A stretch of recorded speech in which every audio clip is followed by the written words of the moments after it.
Hello and welcome to this Guardian Live event. I'm Eleni Jones. I'm a film and TV writer for The Guardian. We're delighted to have joining us this evening Guillermo del Toro, the celebrated legendary filmmaker, and Mark Gustafson, the celebrated legendary award-winning animator. Before we get stuck in, apologies to anyone who was expecting to see Ewan McGregor here as well. He is in the deepest, darkest countryside, and he doesn't have a Wi-Fi connection that's working properly. Although that is very on brand for Sebastian Jay Pickett for anyone who's seen the film, so we'll let them off this time. But we are delighted to have Guillermo and Mark with us and talk about their critically acclaimed and now Oscar-nominated, yay, new stop-motion animated film, Guillermo del Toro's Pinocchio. I've got loads of questions to ask, but we would love to have your questions too. So please add any of those to the Q&A button when you get a chance. Do tell us where you're calling from and what your name is if you want that to be included too, because it's always nice to know. Good evening, both of you. Thank you so much for joining us. Happy to be here. I'll start by asking, Guillermo, you are known as a master storyteller. Please tell us the story of where and when your Pinocchio film began. Well, this started early on, but this incarnation of the film started around 2004 when I met with Chris Grimley and he had designed a Pinocchio. So we started working towards turning it into a feature. And then we developed a screenplay, some images to go with it. And around 2008 or so, 2009, we were done and ready to be rejected by the entire world, and we got rejected punctually. Mark came on board 2010, 2009, around there, and we marched happily into everybody rejecting the movie over and over again, saying no, it's not for kids, it's dark, is this, is that, which are the things that make worth making the film. And ultimately, we went, we wrote the songs, we did iterations of the same premise and all that. And at the end of the day, Netflix said yes. And that's all you need. You need a yes for the right reasons. They understood the movie they were supporting, and on we go. So you weren't tempted to change anything from all those rejections? Oh, no, not at all. I mean, you're gonna give it your life. Why give it your life to the wrong flag? Right. And Mark, Guillermo's known mostly for his live action films, but you've been working in animation going back to the 1980s. Can you tell us a bit about how you found your way into this vocation? And I mean, have you always known that it was what you're meant to do, that it was your calling since childhood? I think if I would have known that it was a possibility, it would have been my dream since childhood, but I didn't even know that. But I got a job at Will Vinton Studios way back in the dark ages, right as I came out of art school. So I've been very fortunate to be able to play with these expensive toys for my whole life. And what's the story of your bromance, as it were? How did you two meet? Oh, we met in a coffee shop one rainy afternoon. I saw him across the room. No, I was a stan of Mark. I was very much a big fan of his work, and you know, when he released Mr. Resistor, it was a really big event amongst stop motion and clay animators, people that love the stop motion format. Saw it as a really revolutionary, almost like a punk piece of filmmaking, because the soundtrack, the sound design and all that. And, you know, and I knew Mark's work on claymation. So the range of that was so astounding. And I think you were with a guy that could go from something very creepy and odd on Adventures of Mark Twain or the California Raisins, and other, you know, we were very aware of every step he took.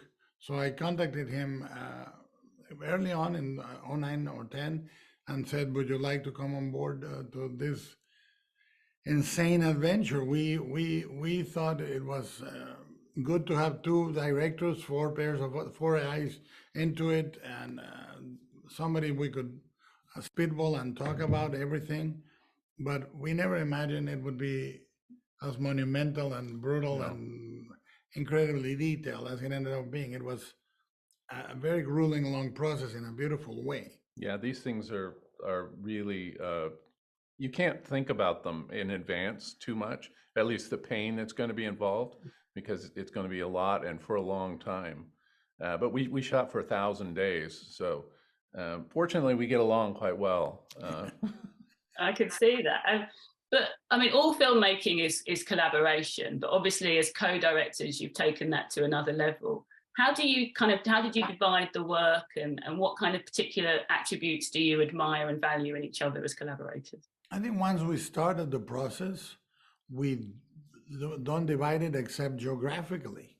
Like, I had the advantage of being, every morning, I would see the dailies in a dispassionate way, and I would be very rational about what we needed to do, and Mark would be on the ground. Wouldn't you say that was basically the distinction?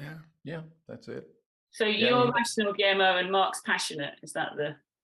No, we're both incredibly. No, he's the truly passionate one. I'm the crazy rational one that, but I think you have to have that, and I think what was beautiful is every day we would be launching the shots, and I don't think we've ever had an argument. We had discussions, but we've never had an argument. What do you mean by that? It was exactly that, man. I can work like this. Yeah. Goodbye, guys. It's gone beyond directors' collaboration. It's a full-on comedic double act now. Love it. Now, we would like to think that. So there's a very impressive voice cast for this film, and several actors that you've worked with before, Guillermo. How do you approach casting for animation? Is it in exactly the same thing as a live action, or are there differences? Well, Ron Perlman will grow indignant because the pay is not enough. But other than that, it's people that want to have fun. Cate Blanchett fully self-committing herself into playing a monkey. Who can imagine that? And she said it, Christoph Waltz reading the part and saying, yes, that's a dream. And then, little by little, Tilda Swinton, who we become friends over the years. I always dreamed to work with her. And, little by little, we pieced, I think, a really interesting cast. David Bradley. This is my third collaboration with him. We did 2 projects together before, full series for TV. Ewan McGregor, I think, was the big surprise. Yeah, we had someone else in mind, actually. Yeah, we and just like he didn't show up here, he did show up for the recording, and I think we were blown away. Yeah, we knew instantly. He's got crazy charm and warmth in his voice, and that's exactly what we needed for the character who was going to be essentially the narrator of the film in a way. Yeah, when he came in he had just gone through, I think, South America on a motorcycle, and he was coming. It was the first day he was coming back to LA. He came to the recording session without knowing he was recording. His agent has just sent him on a blind mission, and he came in and he said, well, tell me about the project. And quickly told him about the project, and we put him into the booth not knowing what was gonna happen. Yeah, he took off his motorcycle helmet, set it down, stripped off his leather jacket, which was all still covered with dust. And all of it is super cool because he's Ewan McGregor. Yeah. Yes. Very cool. Yeah, so he is kind of like Sebastian Jay Pickett, but just cooler. Yeah. Well, what happens is I don't know of any other actor that can be as empathic instantly. You hear his voice, and it was disarming. All of a sudden, we both looked at each other and said, we gotta write more things for the cricket. Yeah. So we have to talk about cheekiness, the irreverence of casting Cate Blanchett, perhaps the greatest actress of her generation, as a monkey who can't speak. Yeah, but she has lines. Were you trying? What? Oh yeah. Yeah. Yeah, those are I lines. apologise. But were you? How did that conversation go when you asked her to play the part? And were you deliberately trying to be a bit provocative and cheeky? No. We were shooting Nightmare Alley. We were shooting Lilith's office, and we were removing one of the wild walls on the set. It was a very elaborate set, so you took about 20 minutes to move a wall, and we were leaning on her desk chatting, and she said, "Oh, I'm having so much fun with you." He said, "Can we do something immediately?" And I said, "Well, there's nothing left on Pinocchio." And she said, "Surely there's something." And I said, "Well, there's a monkey." And she said, "I'm in. I'll play the monkey." And I thought, honestly, that she wouldn't go through with it. So I called the producer, Alex, and I said, "Call her agent and see if she's serious." And he called her agent, and what did you say? I mean, she added a whole dimension. No, completely. And she was so committed to it.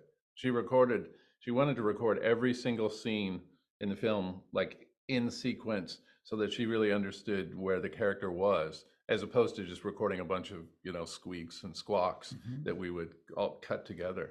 Normally that's the way it is. Yeah. And she was doing, you should tell the tar story. Well, what happened is in a few of the sessions, she would do spazzatura, and then Todd Field would come into the room and do tar. No way. In the same session, she would go from being the monkey to tar. And we believe that spazzatura may have influenced the... Yeah. So she wins. We're going to take that as a win for spazzatura. We hope to be thanked on the speech. No, but what is beautiful, and I don't know if you share this experience completely or not. I think you do. But to see how people reacted to that character the first time we screened it, and to know how much she really wanted to give it depth and make him sad and funny and empathic. And then we saw it on the London Film Festival. And don't you think? Yeah, he's such an unpleasant character at the beginning of the film. There's not much to like about him, but that's the kind of character I really like. Then he has this beautiful arc through the film, and we start to understand why he's like he is. And Pinocchio understands that, and he and Pinocchio find a connection. They're both suffering from the same thing, and so it's just I think he's a beautiful character. Yeah. Can you talk a bit about how the voice performance influences the animation of the characters, and maybe vice versa? As I understand that you put the voice down first and then you finish the animation, and if so, is there any opportunity for kind of interplay? Yeah, absolutely. I mean, we design the characters generally first, and so we'll show designs to the voice talent, and obviously they've read the script, and so they sort of understand what they are. But you get really good people. You get people like David Bradley, and boy, he just gives you gold to work with. And the same, all of them, and so animators is nothing animators like better than to have a really beautiful track, and they played it so nuanced, these things. It's not over the top. Like David, for instance, he can, like, within one sentence, he can go from sad, just heartbreakingly sad, to sort of happy or kind of silly and ridiculous. It's beautiful. Yeah, and then you have people like Finn Wolfhard came in, and his voice was so rich. The animators really get inspired by that. Or even John Turturro, who has a little cameo as the Doctor, is so funny that the animators want to push the animation of that character. Vern Gorman is ridiculously close to the character of the priest. is quite fantastic. So what you do is you do that, and then you have to record the songs and the dialogue, and you break it down into frames in an exposure sheet, and you time the cut to that and all that, and the animators know what they have to work with, but they add their own, we add on the day when we both together launch there is a thing called a lab, live action video. You want to talk about Yeah, that? the animators themselves will act the scene out, and they'll do a number of takes, and when we'll review those, and it gives us a really good tool to sort of understand, where the scene is going, and we can tweak it. And so there's some pretty funny footage of of the animators acting these scenes out. So all animators are actors too then? I didn't know Oh, that. they absolutely are. They are, I mean, and we had a brilliant cast of animators. In fact, we wound up crediting them, right at the top, really, even before the voice talent. So, because we knew how important they were to this process. But you get somebody playing Spazzatura. Some of the animators were really good at playing Volpe. Others playing, and Charles became Geppetto. Mm-hmm. Yeah. So we would cast them very carefully. We would say, you could see that there was people who were really good with emotional scenes, and people who were better with action scenes, and even beyond that, we tried to keep animators in certain scenes, so they would do whole scenes themselves, so they would really feel a sense of ownership, and also get to know those characters at that point in the story, and there was real consistency there. And for instance, there was a scene in the bedroom where Geppetto is putting Pinocchio to bed, and he's putting Carlo to bed, and one animator did that. We sent him in, closed the curtains, and it took him 2 years to shoot that. 2 years. 2 years to shoot that in scene. that set. Yeah. Yeah. But I remember the scene very specifically. Yes, very beautiful work. So for those of us who are fascinated with animation, but perhaps not very knowledgeable, and I think you can't help but watch a film like this and want to know and understand everything about how it's made. Can you talk to me a bit about just the particular materials and techniques that were involved specifically in Pinocchio? Well, these puppets they have very, very sophisticated armatures, like a skeleton inside them. Really beautifully machined so that you can control all the movement very, very precisely. And then their faces, inside their faces is like a watchwork, almost like a robot, with paddles for cheeks and multiple paddles for brows, and gears so you can open the jaw.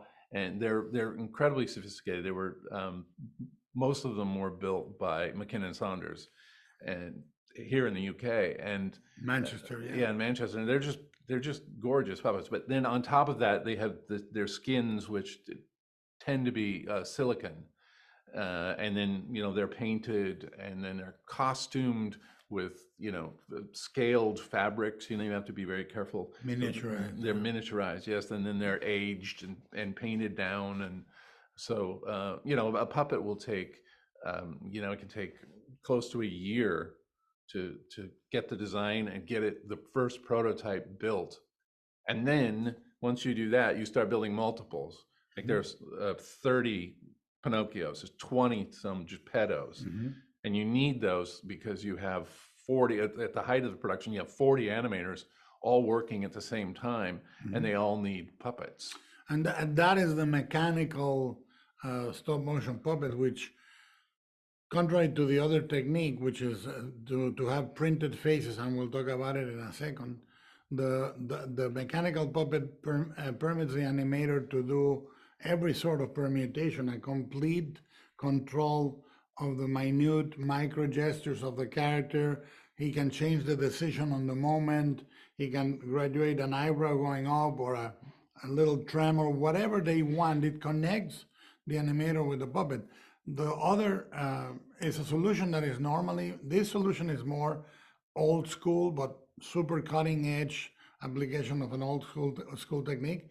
But the one that has gained momentum is printed faces, 3D printers printing thousands of faces, thousands of expressions, and you just substitute them. But we saved it only for the characters that needed it for the material or elasticity. Pinocchio is made of wood, so you want to go with that. Yeah, he's much more, well, we didn't want squash and stretch because we wanted to honor the material, which was wood. And the other thing that did for us was Pinocchio is the anomaly in this film. He's the one who's sort of thrust into the world. And so the fact that we're using a slightly different technique to animate him to the other puppets, automatically, whether you perceive it directly or not, it makes you feel like he's different than everyone else, which really worked for us. Now, Pinocchio is really the ultimate animator's fable, because it's the story of a man literally animating in the original sense of bringing to life a puppet. Were you very conscious of this kind of being a particularly personal project in that way while you were making it? Yeah, I think it became personal for everyone for different reasons. Mm-hmm. Yeah, we all, I think Guillermo says this, the best case scenario is that everyone working on the film is essentially making a self-portrait, right. And we all just really, really pour ourselves into this thing. And, we were on it for years, and this crew of several hundred people became family. And that one of the unique things about stop motion is that most of the artists understand the other disciplines on the film, because we're all so close together. So our director of photography understands exactly how the puppets work, understands what their skin is made of, so he knows how the light will, interact with it. The set dressers know about the camera work, because, and the set builders know that we have to take these sets apart, in pieces. You need to know in advance. Yeah, so all this you need to know in advance, and it means everybody is working hand in hand very, very closely. So, and you do that for years, and you really do build a special bond with everyone. I don't think you cannot direct, and is a complete fact. You cannot direct in the way you want to direct if you don't know all of this. You need to know how it's going to be achieved, what the puppet capabilities are, who is animating. So depending on who was animating, we would be bold enough, Mark and I, to say, look, these are our instructions. He scratches his ear, he feels the pain on his knee, he does this gesture, fails to grab the axe, whatever. But if you feel something, or the puppet tells you something it needs, follow it. If the animator was good enough, we got surprises that were great. Yeah, I felt like I got surprised all the time in very pleasant ways, But, you have to be prepared for failure too. And what you want is animators who are confident and know that you have their back. So they feel like they can take a chance. And even if it doesn't work, we're not, we understand that that's just part of the process. And we're going to get there one way or another. But if your animators are afraid, then they won't take any chances, and the performances will be can be somewhat bland. We were looking for a little bit of magic, and so we tried everything we could to help our animators really feel ownership of the shots that they were doing. And it's not that, like, we repeated about 35 shots in the course of the film. It was either because the puppet was moving, and we would say, but we didn't understand what it was feeling or thinking. And we would say, look, we don't want motion, we want emotion. It's not enough to see the puppet move. Or something wrong, an instinct or a direction was not the right one. The puppet was not alarmed enough or moved enough. And quite literally, you had to direct and say, let's do it again. This time a little deeper, this time a little more emotional. And it happened about 35 times, but it's not a mistake gauge, it's an emotional, dramatic gauge. And I think it's important to remember that it wasn't always the animators who would make this mistake. No. We would occasionally make a mistake, and we would give direction that ultimately we would see it and we go, I think we made the wrong choice. And we admitted it. Yeah. It's a hard thing to do, because reshooting is painful and it takes a long time. You start over. Yeah, you just start over. In digital, you can substitute a few frames. In stop motion, you have to start the whole shot over. Mark, you've said that there's been a renaissance in stop motion animation in the last 15 years. What did you mean by that? I just mean that there's been a lot of really good stop motion films. There's a lot more artists. I think there's a lot more stop motion artists out there today, really good ones. And there's been a bunch of pretty exciting films. Wendell and Wild, Henry Selick's film, Mad God. brilliant animation. Mad God, yeah. Many. Many. I mean, Marcel the Shell. Yep. There's many others that don't even make it to the season, or they are short films. Yeah. I mean, it is, I think, is great to recuperate handmade animation, that you feel the hand carved, hand animated, human side of animation, where you feel the artist is the more artisanal, palpable, tactile way. Yeah. There's something so analog about this process, because it's much more like live action. You're shooting real sets, albeit they're miniaturized, and puppets and real light on them, and then you heard your camera is moving in the way it would in a live action film, except one frame at a time. And the puppet is going from one place to the next. Yeah. So, but you can tell that someone has touched these, almost no matter how sort of polished the animation is. You can tell that human hands were involved. And they're physical. Yeah, and there's something really appealing about that. I think it goes back to when we were children and we played with toys. We were kind of doing the same thing that we get paid to do now, except we weren't shooting it. Yeah, it is. Mark said one day in conversation, he said, I shot many movies. I made many movies as a kid, but I didn't shoot them because they were my toys. But the thing that is remarkable is, at the same time, we are, yes, as complicated as live action, but in a way, even more, because if you want to decorate a room in live action, you rent some props, and there are prop houses. In stop motion, you have to fabricate everything. To the point where if you need extras, you don't cast extras, you need to cast them on a mold and make them. It's incredibly difficult, and it's very hard to explain to people how real and incredibly intricate the cinematography of it is, how intricate and important the production design, the aging and miniaturization of the fabrics, and of course, in this instance, and we're very, very grateful for that, the score. The score, this film has to meld songs and the soundtrack, the music, into a single entity. I think the payoff of all this meticulous hard work is that it really makes you alive to detail as both an audience member and I'm sure as a filmmaker, in a way that you might not necessarily be in a live action. And I just want to tell you two details of your film that I particularly appreciate. One is I picked up my son from school the other day and I noticed he was skipping down the road, and I thought how funny it is that adults never skip, only little boys and girls skip. And I love the way that movement of your younger puppets is just sort of age differentiated. I think that's really lovely. And then the other thing that I loved was the pine cone on Death's tail and that kind of repeated motif throughout. What are your kind of personal, just favorite little bits of detail from this film that you're carrying? If you had to choose, I mean, I cannot choose. I mean, there are moments.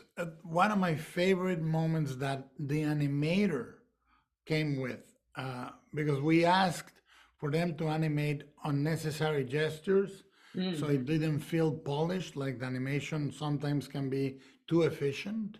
One of my favorites is Geppetto sits down on the bench in the church and he has to scooch a little, and then he goes to close the box, but he notices a jar and he rearranges the jar and then closes the box.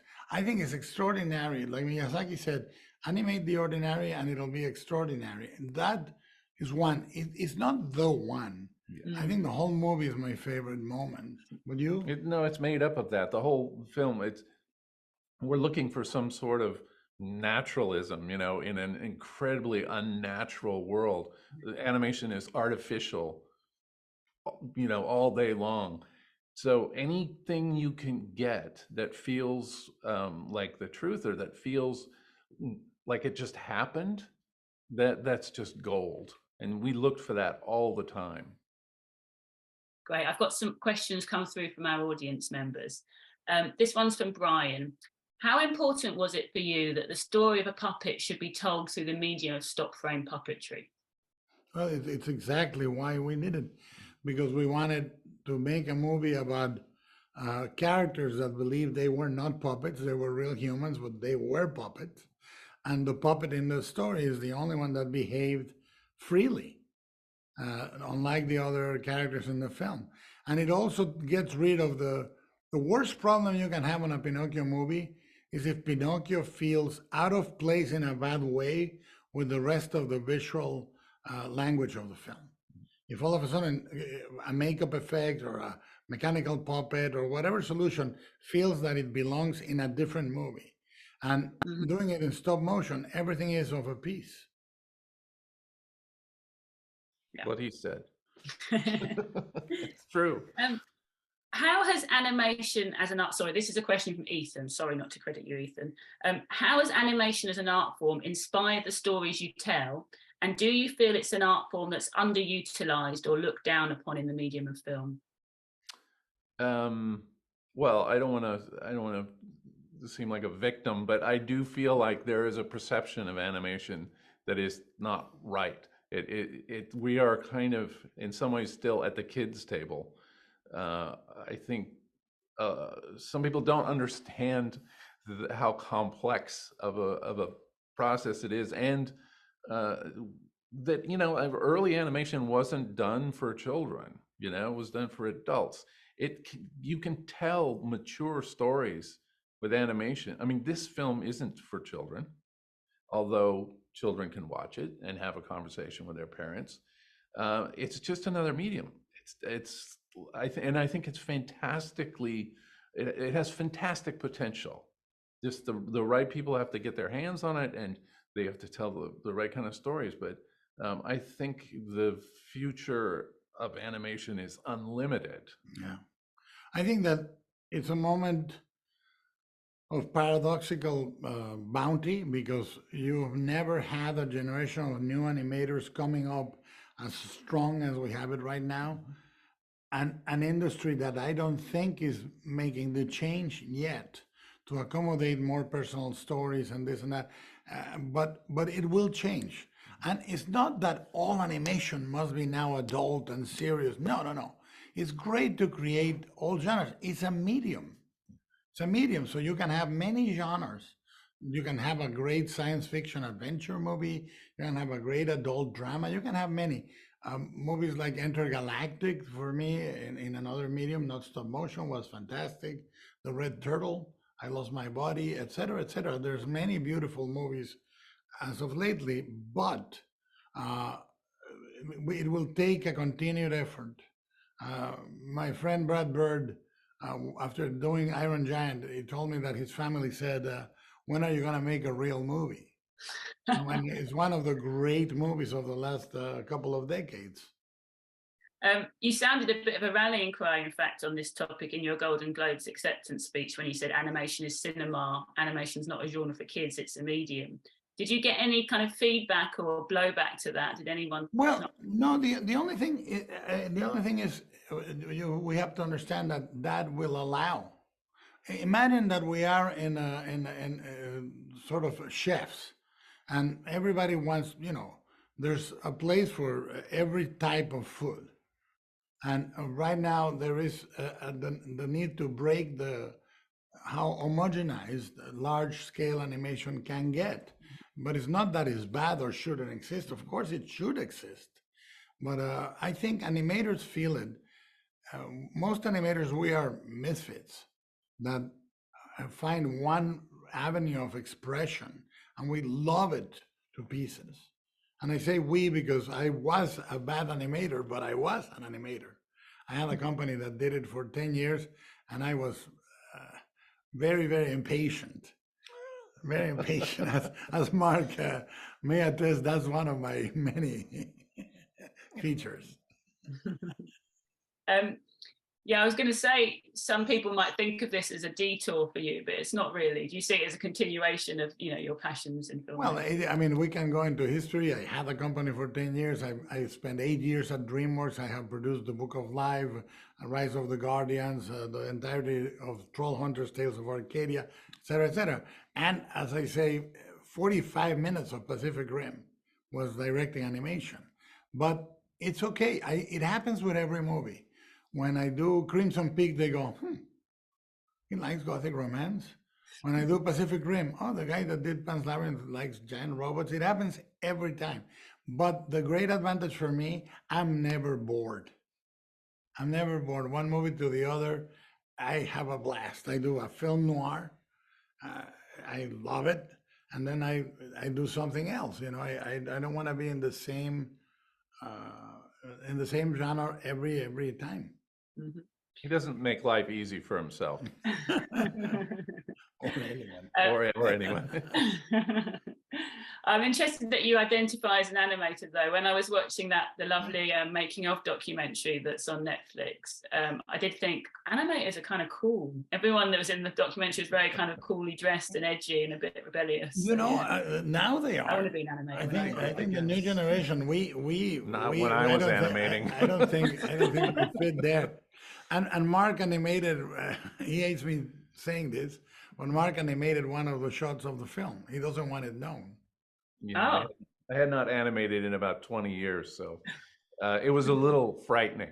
The thing is, I had to do it because we were right at the end of the schedule, and all of our animators were gone. The building was like empty, and there was one shot that we had to do a little reshoot on. So I was like, okay, well, I guess I'm the only. I just looked around, and when it was the producer, Mark, and I on the phone saying, "How do we do this?" And the only animator in Portland that day. It was me. You stepped up. Well done. This is a question from Alex. I have an 11-year-old autistic child who loved your film, loved is in capitals. His great interest in animation, he makes his own short films, and he wants to be an animator when he grows up. Do you have any advice?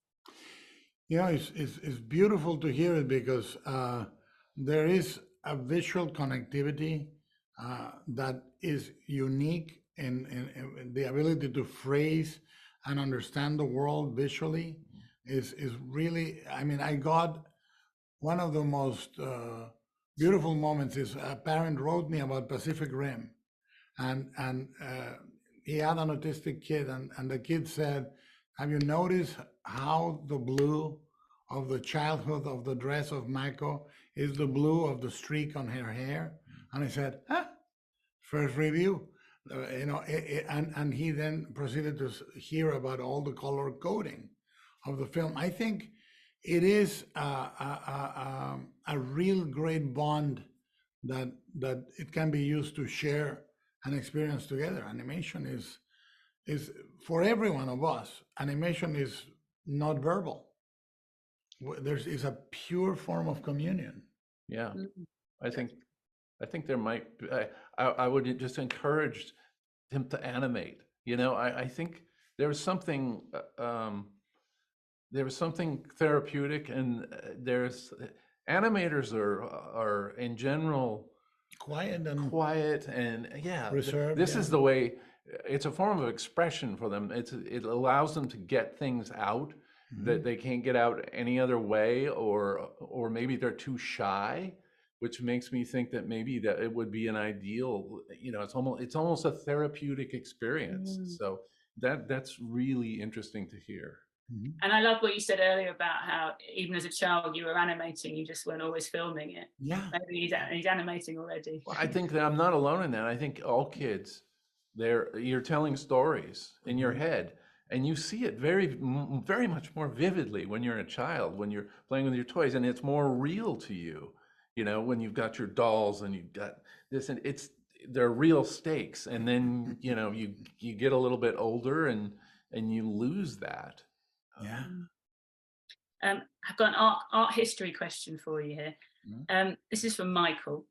How Del Toro envisaged, the Wood Sprite is wondrous. It reminded me of the angels in the paintings of Jacques-Joseph James Tissot.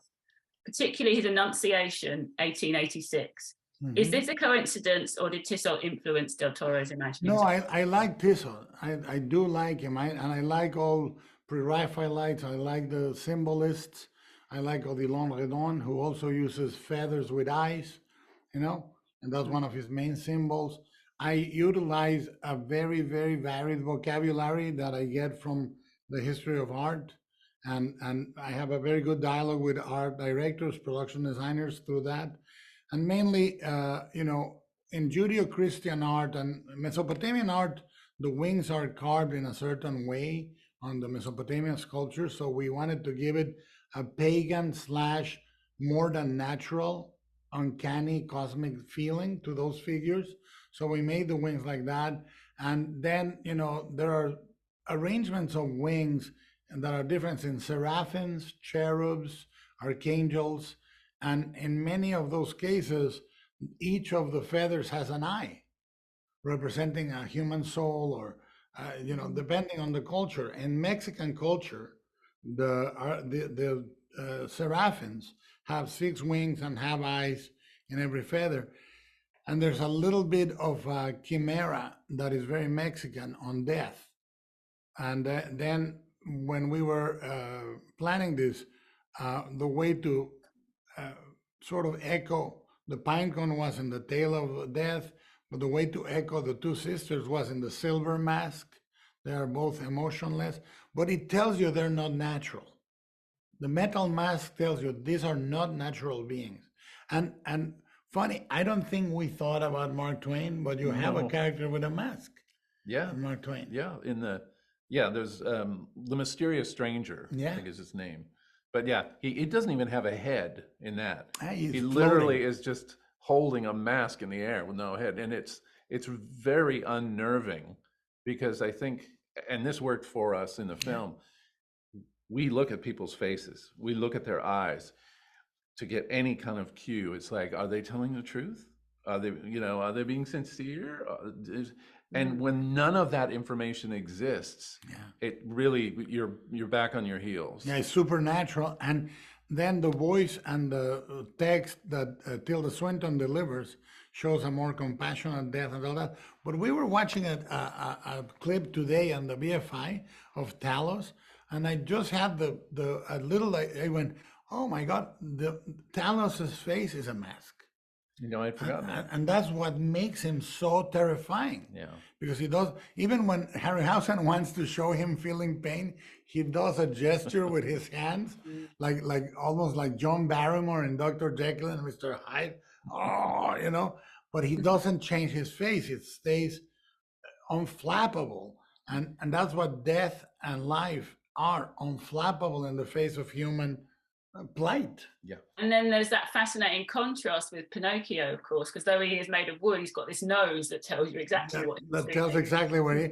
Yeah. But to finish the answer, because it's important, when I talk to students or young directors, I say, please make your vocabulary visually much more than film. And much more than just pop culture illustration, more than comics, more than illustration, more than fine art, more than architecture, more than sculpture, all of it. Like, have that, because then you'll find the difference. Mark Twain used to say, the difference between the right word and the almost right word is the difference between the lighting bug and lighting. And I think it's the same with the visual word. If your vocabulary is not accurate, and you are short of your goal with the visual and the design of the thing, you're short. And it doesn't matter if you miss the leap by 1 foot or 1 millimeter, you miss the leap. Well, a lot of the questions we've had from audience members are to do with this kind of source of inspiration. So I'd just like to extend the question to you, Mark, a bit more. Fiona asks a question about where you find your inspiration. And I think this links quite a lot to what Guillermo just said, but do you read widely, or do you rely more on visual stimulus? Are there any things that you return to again and again? Boy, all that. I mean, I think any film that you make is the sort of culmination of everything you've experienced, everything you've sort of absorbed. And I think the more sources, the more varied sources, the better. Because, you know, ultimately, creativity is about taking two things and connecting them, and two things ideally maybe that no one thought about connecting those two things, and you go, oh, I see how those relate to one another. So the more wide ranging your interests are, the more you have to draw on, and I think the more interesting your voice and your story is going to be. This will be quite a short answer, I imagine. How many copies of the Pinocchio puppet were in use at any one time, given the animation was filmed on numerous stages? That's from Tom Hillenbrand. 30. About 30, yeah. About 20 Geppettos, about 30 Pinocchios, roughly. Yeah. And remind us again how long the entire production took from start to finish. From beginning to end, I mean, we had a huge ramp up on design many years before, what I call the submarine, which is 3 or 4 of the guys I trust the most. We do a deep dive in exploring the characters. Then we had a long construction for the puppets, the prototypes. Yeah, year and a half at least. Yeah, so roughly about 5 years, I would say. Yeah, 5 years. Yeah. Once we were greenlit and said, go ahead. Yeah. But 1,000 days of shoot. Potentially awkward question for you guys. Do you have any plans of working together again in the future in another animation? No, never again. No, but it does that doesn't mean what is great is this is what this movie needed. I go and do a live action immediately right now. Mark is gonna do a TV series, right? Yeah. Yeah, and I think then if we do stop motion, we'll do it independently. It's but I do think we enjoyed doing this movie and suffered together. Yeah, for sure. I mean, this movie is. This is what you get when we work together. Yeah. So, and I'm very proud of it, and I'm immensely proud of of this relationship and what we've done. And what is beautiful is I look forward to his next movie very much, and I'm back at being a fan. Do you think you recognized a kind of creative affinity in each other before you worked together, or was it just a pure admiration for the I really knew. I mean, this is important. I knew there was a very beautiful mind and director, and this is not just animation. It's just the way we talked about drama.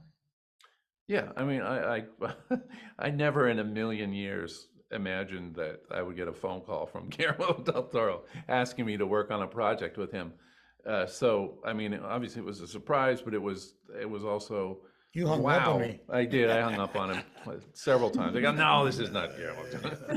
No, but it's like, wow, I've learned so much. Vice versa, from him, and it was great.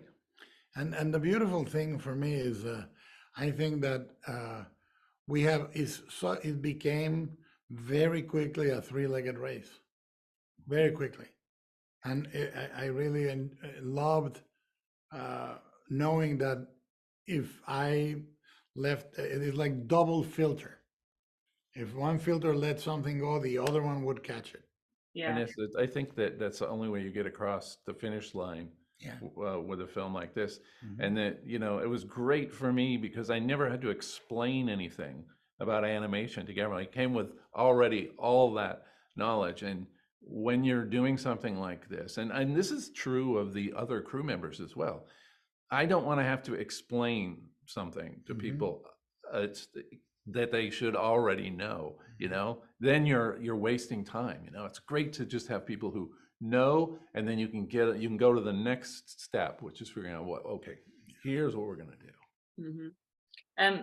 Guillermo, Nelly would like to know how are your movies influenced by your Latin American roots, if at all? 100%.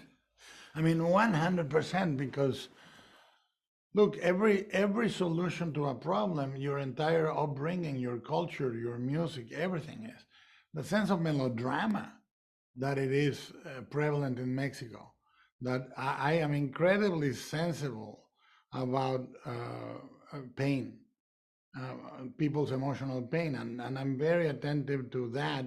I have very emotional reactions to the pain of others, and that comes from my culture. I'm incredibly accepting of death and brutality as existing side to side with beauty, right next to each other. You know, you can have a sublime moment on Pan's Labyrinth or an incredibly violent moment 2 seconds later. That comes from Mexico. The death and life, they could not exist if that sensibility wasn't there. The very notion that a fairy tale is political, that I started to exert, comes from Mexico.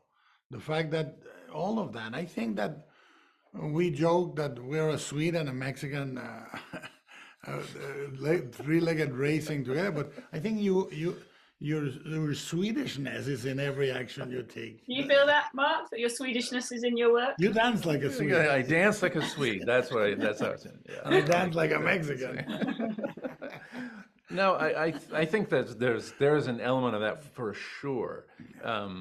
I think I can't kind of sort of codify it quite as well as Guillermo, because he's this very passionate guy from Mexico, which has been fantastic for me as having almost no emotions. No, but it is beautiful to know this. Look, there's a saying in metaphysics that says that which you hide deeper shines brighter, and that which you don't hide is a guiding light, because what people may think is your defects are your virtues, and it's up to the people to see them as virtues or defects. You just are.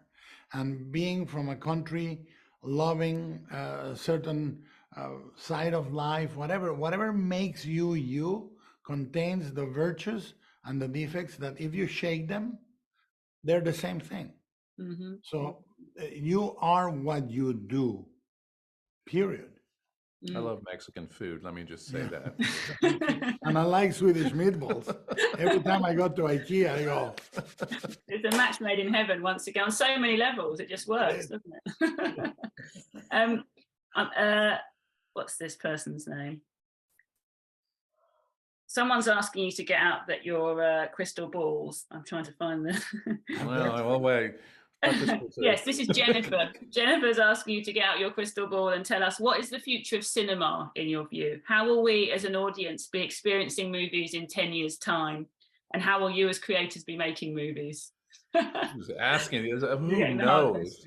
I mean, we just went through this giant upheaval with a pandemic, and it sort of changed everyone's viewing habits. They're going to change again. That's the only thing I know for sure. What exactly that looks like, I think, the market, will decide to an extent. I really don't know. There's a thing that anytime you make plans or predict the future, you're wrong. Nothing in my life has happened the way I thought it would go. Nothing. And I think the future should make you one thing, and that's humble. That's it. Who's to say? Look, the one thing that is beautiful is the difference. If you think of futurists, the difference between Jules Verne and H.G. Wells is Jules Verne kind of got off in technology and kind of was a techno geek, and H.G. Wells was a skeptic. And I think H.G. Wells basically said, every great invention will be misused by mankind. And I think I tend to gravitate towards Wells more than Verne. I think Carl Sagan got a lot right, too. He said that, yes. Sagan, and I think Asimov, was it Asimov that said? Clark, I think it was. That said any high technology is undistinguishable from magic. Yes. Yeah. See, I even knew which quote. Yeah, you did. And by the way, every time now and then when we're talking, Mark will come up with a book or a recommendation from left of left field that is fascinating. I like that. That Clark one's very applicable to Pinocchio as well. I think the way you create a sense of magic from. And everybody's really concerned about this AI or this thing or that. I was thinking today, yeah, but no matter how much the technology advances, the result, if it's not emotion, if one day, I'm not talking about the adaptability of AI to make competent art, but I really have to doubt that one day I'll be moved by an AI piece of art. The emotion is the key. Oh, you know what you've done? You've just predicted the future there. Yeah, but it's about a week away. It's about a week away. Yeah. A week into the future. A question from an anonymous question. What were your personal favorite puppets made for this film? Maybe that's like having a favorite child, I don't know. No. That's I don't, puppet wise, I don't know. I mean, I'll say that Pinocchio and Geppetto were both really great puppets to animate, and we could get fantastic performances out of them. Just in terms of a character, you know, altogether, I really like Spazzatura. I mean, it's a little side character, but there's something about him that I kind of relate to. I think you do, yes. I'm not joking, it is true. You love him. Yeah. I love, he also, Mark is very partial to the poop puppet. Come on, say it with pride. You like the poop puppet. Okay. He likes the poop puppet. Say it, Mark. I like the poop puppet. And now, if you want to be even more crazy, where is the poop puppet? At the Museum of Modern Art in New York. It's a triumph of the poop puppet. Yeah. But congratulations. It is, and now he made it way further than I thought. I mean, it's starting a movement. Go poop, go. But we, you know, what you do have is actors. A puppeteer will be a better actor than others. Carlo was very difficult, but I think the two greatest actors, the three greatest actors, Geppetto, Pinocchio, and Spazzatura. Yeah, great. Mine was Volpe. You can tell from my outfit; it's in tribute to Volpe. we like Volpe. Volpe was difficult. Yeah, he was not easy. He's got a great way of moving. Okay, last question, I think, and this is another one to celebrate the collaboration between you both. What have you learned from making this film and from each other that you'll take with you to future projects? And that's from Anna. I think it's a lot for me. Yeah. Yeah, it's hard to enumerate. I mean, we had a very promiscuous exchange of ideas. I mean, how many are there? I mean, I think I said it before, you know, Guillermo's, his passion for filmmaking is relentless, and he just would never accept anything less than 100%. And that's infectious. It's draining, but it's vital. You know, that's how you make something like this Pinocchio film. You have to be relentless. It's passion, and for me, Mark's patience and attention, punctilious attention to details, and something that counterpoints that, which is instinct. He is both a very instinctive filmmaker that goes, this doesn't feel right, or this feels right, and a very patient man. And I like the poop puppet. And he likes the poop. Patience, punctiliousness, and poop. Yeah, that's it. That's what we do. And with that beautiful alliteration, I'll call this evening to an end. Thank you very much. Thank you for being such true champions of cinema as well, and for making this beautiful film for us to enjoy. Sadly's run out of time. I hope we're able to answer some of your questions. A huge thanks to Guillermo and Mark for a brilliant conversation. And if you'd haven't yet watched Guillermo del Toro's Pinocchio, it's on Netflix. The making of documentary is on Netflix as well. Guardian Live have much more coming up, including events with Bernie Sanders and Jon Snow. That's the newsreader, not the guy out of Game of Thrones, I believe. You can find out more at guardian.com/Guardian Live. And we'd love to hear what you thought of this event. So please do fill in the survey at the end. Lastly, thanks again for joining us this evening. Thank you to you guys at home. Thank you, Mark and Guillermo. Good night.